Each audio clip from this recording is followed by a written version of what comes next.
Ay, nakakahingal guys. Andito pala ako sa aming bahay. Bumibisita. At sobrang init ngayon dito. Kaya inayos ko yung tarp ko dyan. At mangunguha ako ng grapes. Kasi ayan yung iba. Pwede na siya, hinog na siya eh. At katatapos ko lang magdilig. Talagang yung yung mga halaman sobrang dry. Andito yung anak ko noong isang araw, nagdilig din siya. Pero dahil sa sobrang init sa lugar na ito, kaya lagi kami naka-aircon. Pero ngayon wala kami dito. Ito yan, namamatay na guys. Oh. Saka wala na yung Lily na yun. Lily ba ang pangalan noon? At ang bago dito ay tumaas na ang aking sili. Tapos nanguha pala ako nito, dinala ko doon sa kabila at nagtatanim ako sa paso. At ito, ayan, wala na siya. Pero yung sili, kamatis ko, ayan nahihinog na siya. Kailangan talaga siyang madiligan. Cherry tomato guys. At yun na nga, grabe ang damage kasi yung toilet bowl andito sa labas. Sa amin yan eh. At ito ang itsura dito. Yan, maingay dahil siya, naka-pan.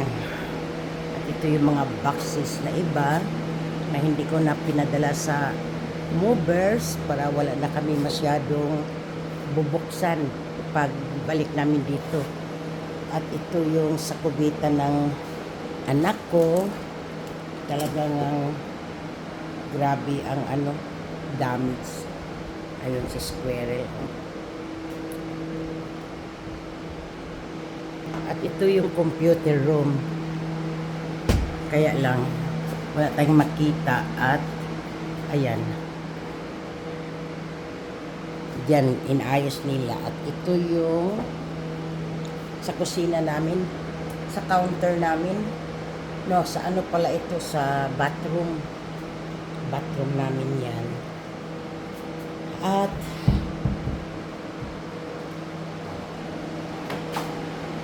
silipin. Dito lang tayo sisilip guys. Ayan ang itsura.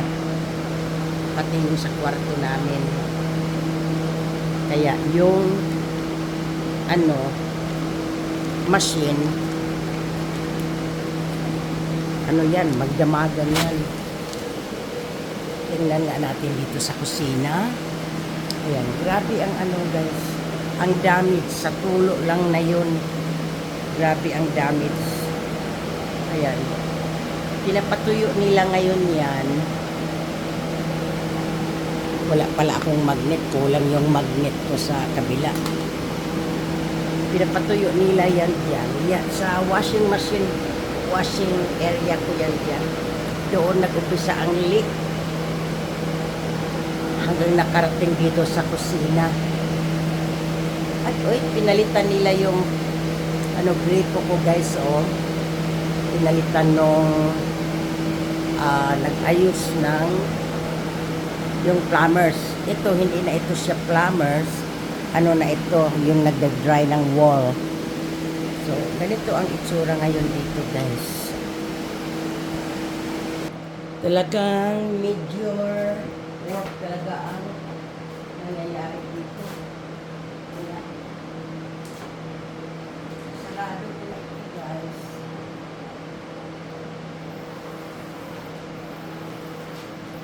At bukas daw pupunta dito yung nag-dry yung mga may-ari ng machine. So sana matapos na.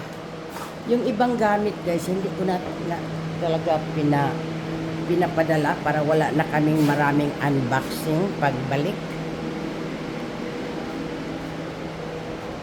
Alam ko ba ang init dito? Doon naman sa nilipatan namin, hindi pa kami nakagamit ng aircon.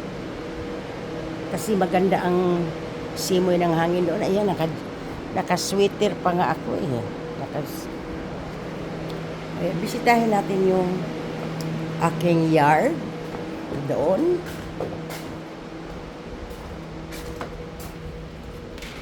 Ano na nangyari sa aking ito yung tuyo.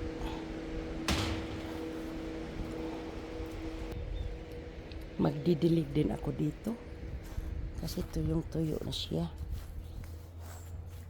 Ayan, hindi ko na nga natapos paglagay ayun ng mulch. Ayun si o pasaway, nagdidig naman siya. At itinumba pa ang aking, anong pangalan yan? Pelikan ba yan?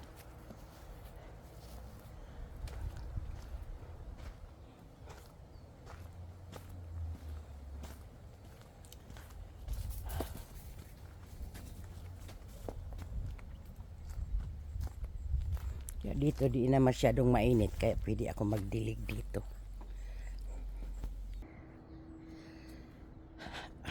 Alis na pala ako guys.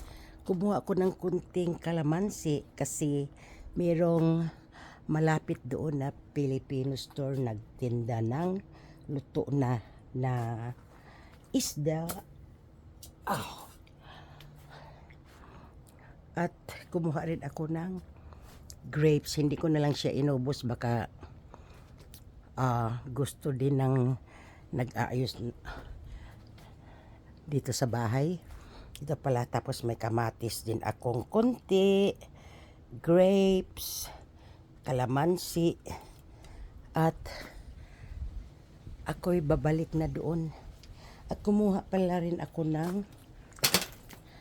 halaman kasi yung patio doon parang walang nagmamahal. So mahalin ko na lang kasi lagi naman ako doon eh. At ito ang ilalagay ko kasi ito hindi siya matako sa tubig, na kung aalis man kami makapamulaklak pa rin siya at babalik siya the next year. Saka yung kung sino na namang titira doon, at least may madatnan siyang bulaklak. Kasi sa ngayon talagang very sad talaga ang patio na yun. Kaya ayun, may binili na akong dirt, saka yung hose. Bumili na rin ako ng hose kasi ang ikli ng hose. Ayoko tong dalhing hose ko dito. Nasa magandang lugar na yan siya. So ayun na lang guys. Maraming salamat sa panonood. Binisita ko lang to dito at ako'y magbiyahe uli. Yung anak ko nandito bukas kasi darating uli yung mama mag-check ng pagka-drywall nila. Hindi ko tuloy itong ayan, may sinya ako guys. Ganda ng sinya. Kailang may kumakain.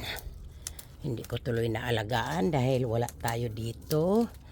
So hanggang sa susunod, hindi ko alam kung kailan uli kami makabalik dito. Pero ito, bumalik na nga ako dito.